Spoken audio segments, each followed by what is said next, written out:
Adobe প্রিমিয়ারে এখন থেকে এক ক্লিকে যে কোনো ইফেক্ট অ্যাপ্লাই করতে পারবেন, যেটা আফটার ইফেক্টের এফএক্স কনসোল থেকে অনেক বেশি পাওয়ারফুল এবং ইজি। এই প্লাগইনটার নাম হচ্ছে ড্যাগার এবং ইটস কমপ্লিটলি ফ্রি। না, এটা কোনো ক্র্যাক না যে আমি আপনাকে ফ্রিতে দেবো, এটা আসলেই ফ্রি। মানে যারা তৈরি করছে ওরা আসলেই ফ্রি দিচ্ছে আপনাদের জন্য। এই প্লাগইনটা পাওয়ার জন্য আমরা প্রথমে চলে যাব knightsoftheeditingtable.com ওয়েবসাইটে। আমি জানি না আসলে ওরা এত বড় ওদের ওয়েবসাইট বা ওদের কোম্পানির নাম কেন দিছে। যদি ইউআরএলটা আপনাদের দরকার হয় তাহলে ভিডিও ডিসক্রিপশনে দিয়ে দেবো, ওইখান থেকে ক্লিক করে নিন। এই ওয়েবসাইটে আসার পরে টপ রাইট কর্নারে ফ্রি, দেন ড্যাগারে চলে যাব। নিচের দিকে দেখতে পাচ্ছেন ফ্রি একটা বাটন, এইটা ক্লিক করার পরে এরকম একটা কিছু আসবে, আমি জানি না এটা কেন আসছে। এখানে ক্লিক করার পরে আপনার গেট ফ্রি টুল, এরপর আপনার ইমেল চাবে, আপনি আপনার ইমেল দিয়ে দিবেন, ওরা ইমেলে আপনাকে প্লাগইনটি পাঠিয়ে দেবে। আমি যদি আমার জিমেলে চলে আসি, দেখবেন একটা মেইল আসছে, এখান থেকে জাস্ট ডাউনলোড দিব। ডাউনলোড করার পরে এমন একটা জিপ ফাইল আসবে, আমরা আনজিপ করে ভিতরে ঢোকার পরে দেখতে পারবো ম্যাক ওএস, উইন্ডোজ। আমার যেহেতু ম্যাক, আমি ম্যাক থেকে ইনস্টল করে নেব। ইনস্টল শেষ করে আমি যদি লঞ্চ প্যাডে দেখি দুইটা সফটওয়্যার আছে, একটা হচ্ছে ড্যাগার, একটা হচ্ছে স্পেল বুক।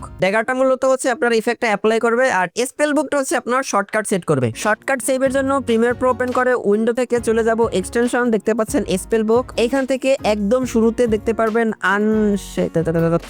ড্যাগার, এইটাকে হচ্ছে আমরা শর্টকাট হিসেবে সেভ করব। আমি নরমালি শর্টকাট সেভ করতেছি শিফট স্পেস। এখানে একটু বলে রাখি, আপনাদের যদি শর্টকাটটা সেভ না হয়, অলরেডি এই শর্টকাটটা প্রিমিয়ার প্রোতে যদি থাকে তাহলে সেভ হবে না। তো এর জন্য আপনারা অন্য কোনো শর্টকাট দিতে পারেন, অথবা ওই শর্টকাটটা যদি দরকার না হয় তাহলে প্রিমিয়ার প্রো থেকে ওই শর্টকাটটা রিমুভ করে তারপর আপনারা এটা ট্রাই করবেন, তাহলে দেখবেন ইজি। শর্টকাট সেভের পরে আমি যদি যে কোনো একটা লেয়ার সিলেক্ট করে শর্টকাটটা প্রেস করি, তাহলে দেখতে পাচ্ছেন এরকম একটা বার ওপেন হচ্ছে। এখান থেকে আমি যদি কোনো একটা ইফেক্ট সার্চ দেই, ক্যামেরা ব্লার, তারপর আমি এটা দিয়ে দিলাম, দেখতে পাচ্ছেন ক্যামেরা ব্লার অ্যাপ্লাই হয়ে গেছে। এর থেকেও আরো যে ইজি জিনিস সেটা হলো আপনি যে কোনো ইফেক্টকে শর্টকাট হিসেবে সেভ করতে পারবেন। এর জন্য আমি আবার উইন্ডো থেকে এক্সটেনশনে গিয়ে চলে যাব স্পেল বুকে। এইখান থেকে নিচের দিকে দেখতে পাচ্ছেন অনেকগুলো ইফেক্ট আছে, আমি একটা ইফেক্ট খুঁজে বের করলাম, যেমন গৌসিয়ান ব্লার। এইটাকে আমি শর্টকাট হিসেবে সেভ করলাম কন্ট্রোল অল্ট্রা জি। শর্টকাট সেভ করে ওকে দেওয়ার পর যদি আমি কোন একটা লেয়ার সিলেক্ট করে ওই শর্টকাটটা প্রেস করি, তাহলে অটোমেটিক ওই ইফেক্টটা লেয়ারের উপরে অ্যাপ্লাই হয়ে যাবে, কোনো এক্সট্রা হ্যাসেল নাই।